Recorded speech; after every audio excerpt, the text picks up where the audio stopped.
എല്ലാ കൂട്ടുകാർക്കും പുതിയൊരു വീഡിയോയിലേക്ക് സ്വാഗതം.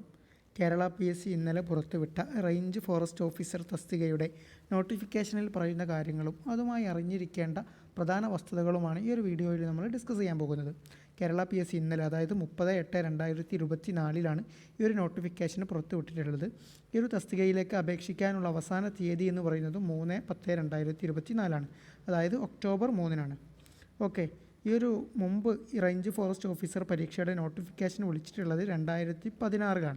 2016 ശേഷം 8 വർഷങ്ങൾക്ക് ശേഷമാണ് ഇപ്പോൾ ഈ ഒരു നോട്ടിഫിക്കേഷൻ വിളിച്ചിട്ടുള്ളത്.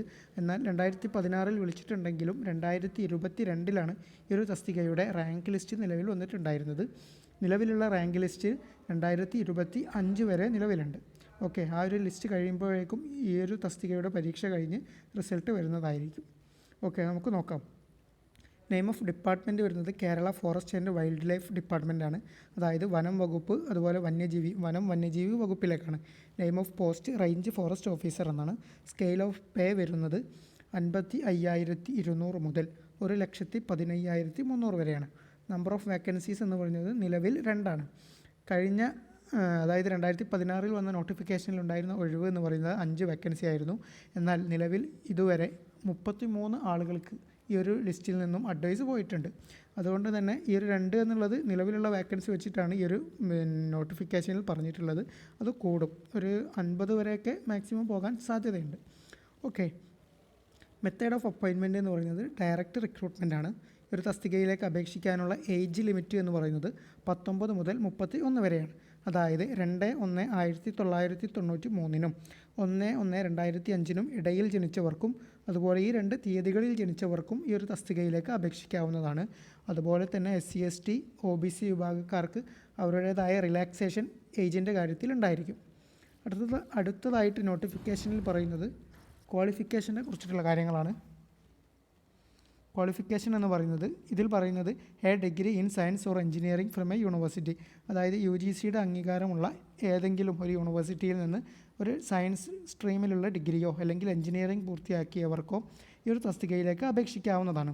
ഇനി സയൻസിൽ വരുന്നത് ഏതൊക്കെയാണെന്നും കൃത്യമായിട്ട് പറഞ്ഞിട്ടുണ്ട്. അഗ്രികൾച്ചർ, അതായത് BSc agriculture, botany, chemistry, computer application, computer science, environmental science, forestry, geology, horticulture, mathematics, physics, statistics, veterinary science, zoology, ഇത്രയും സയൻസ് വിഷയങ്ങൾക്ക് BSc അതായത് ഡിഗ്രി പൂർത്തിയാക്കിയവർക്ക് അപേക്ഷിക്കാം. അതുപോലെ തന്നെ എഞ്ചിനീയറിംഗിൽ agriculture, chemical, civil, computer, electrical, electronics, mechanical, ഇത്രയും എഞ്ചിനീയറിംഗ് BTech ഉള്ളവർക്കും ഈ ഒരു തസ്തികയിലേക്ക് അപേക്ഷിക്കാവുന്നതാണ്. ഇതിലേതെങ്കിലും ഒരു ഡിഗ്രിയോ അല്ലെങ്കിൽ എഞ്ചിനീയറിംഗ് BTechോ ഉണ്ടായാൽ മതി. അടുത്തതായി പറയുന്നത് ഫിസിക്കൽ ക്വാളിഫിക്കേഷനെ കുറിച്ചാണ്.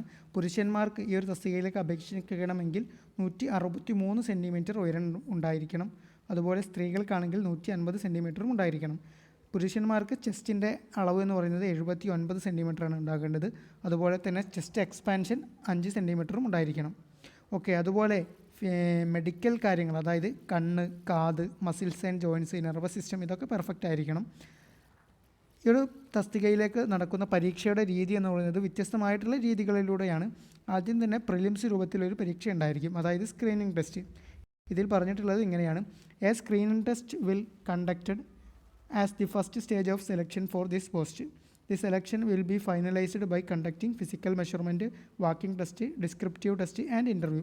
അതായത് ആദ്യം ഒരു പ്രിലിംസ് പോലെ സ്ക്രീനിങ് ടെസ്റ്റ് ഉണ്ടായിരിക്കും. അതിൽ പാസ്സായവർക്ക് ഫിസിക്കൽ മെഷർമെൻറ്റ് ഉണ്ടാകും. ഫിസിക്കൽ മെഷർമെൻറ്റ് സെറ്റാണെങ്കിൽ, അതായത് കുഴപ്പങ്ങളൊന്നും ഇല്ല എന്നുണ്ടെങ്കിൽ വാക്കിംഗ് ടെസ്റ്റ് ഉണ്ടാവും. വാക്കിംഗ് ടെസ്റ്റും പാസ്സാക്കുന്നവർക്ക് ഡിസ്ക്രിപ്റ്റീവ് ടെസ്റ്റും അതുപോലെ ഇൻ്റർവ്യൂവും ഉണ്ടാകും.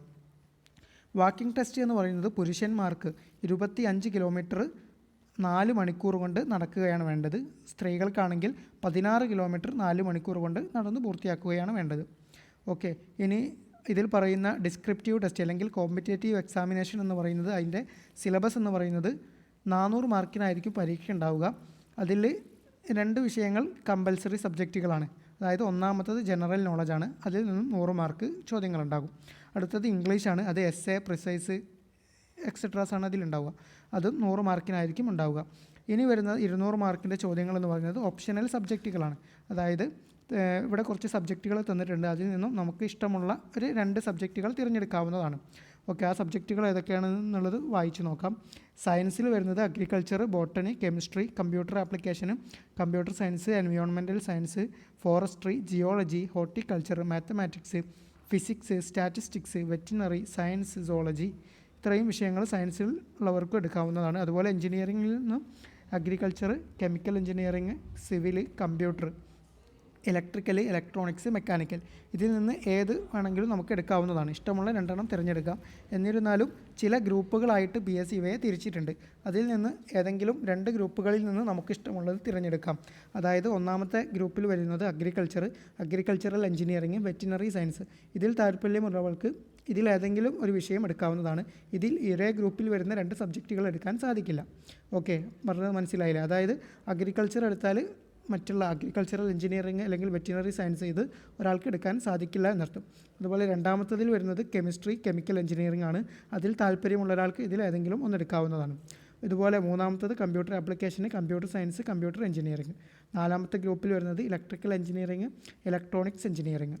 അഞ്ചാമത്തത് വരുന്നത് മാത്തമാറ്റിക്സ്, സ്റ്റാറ്റിക്സ്. ഓക്കെ, ഇതിന് ശേഷം ഇൻ്റർവ്യൂ ഉണ്ടായിരിക്കും. ഇതാണ് പരീക്ഷയുടെ അല്ലെങ്കിൽ സെലക്ഷൻ പ്രോസസ്സ് എന്ന് പറയുന്നത്. ഓക്കെ, ഇത്രയുമാണ് ഈ ഒരു നോട്ടിഫിക്കേഷനുമായി ബന്ധപ്പെട്ട് പ്രധാനമായിട്ടും പറയാനുള്ളത്. ഈ ഒരു നോട്ടിഫിക്കേഷനിലേക്ക് അപേക്ഷിക്കാനുള്ള അവസാന തീയതി എന്ന് പറയുന്നത് ഒക്ടോബർ 3 ഇത്രയുമാണ് പറയാനുള്ളത്. പ്രധാനപ്പെട്ട കാര്യങ്ങളൊക്കെ ഏകദേശം പറഞ്ഞിട്ടുണ്ട്. നോട്ടിഫിക്കേഷനിലൊക്കെ പറഞ്ഞ കാര്യങ്ങളൊക്കെ പറഞ്ഞിട്ടുണ്ട്. ഈ ഒരു തസ്തികയിലേക്ക് അപേക്ഷിക്കാൻ യോഗ്യത ഉള്ള ഒരാളാണ് നിങ്ങളെങ്കിൽ നിർബന്ധമായിട്ടും അപേക്ഷിക്കുക. പരീക്ഷയ്ക്കൊക്കെ നല്ല രൂപത്തിൽ തന്നെ പ്രിപ്പയർ ചെയ്യുക. ഈ ചാനൽ ആദ്യമായിട്ടാണ് കാണുന്നതെങ്കിൽ ഒന്ന് സബ്സ്ക്രൈബ് ചെയ്ത് സപ്പോർട്ടും കൂടി ചെയ്യുക. വീഡിയോ ലൈക്ക് ചെയ്യാനും മറക്കരുത്. ഓക്കെ, മറ്റൊരു വീഡിയോയുമായി വീണ്ടും കാണാം. ബൈ.